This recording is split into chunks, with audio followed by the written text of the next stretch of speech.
Hi folks, we're going to take a look at number 10 from the combinations of functions worksheet. Okay, and what they want us to do here, and I'll just kind of do all the sections in one shot, they're essentially looking for is a formula for the area of a circle in terms of its circumference. Okay, so first thing we know is that area is normally given in terms of radius, okay, not directly with respect to something like circumference. So what we're going to do is we're going to look at this as a composite function. We're going to think of it as a function of area with respect to radius, and then radius as a function with respect to circumference.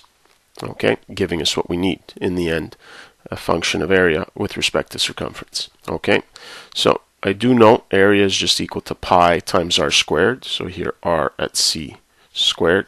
So the only thing I have to do is figure out how r can be written as a function of circumference. Okay, well, we'll go the other way around. We know how circumference is given as a function of radius, so all we're going to do here is solve for radius in terms of circumference.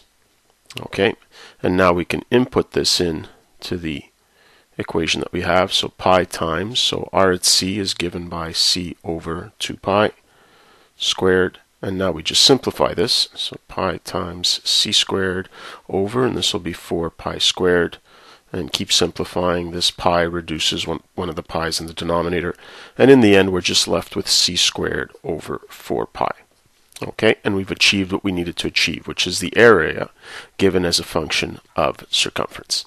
Okay, and in the last part they ask us to determine the area when the circumference is equal to 3.6 meters. Okay, I think it's a tree problem. So we know the circumference of the tree is 3.6 meters, and they're asking us to determine the area of a cross section. So now, instead of going through the two steps of first converting circumference to radius and then using the radius to use the area, we can go directly from circumference to area. So here the area is just going to be 3.6 squared over 4 pi.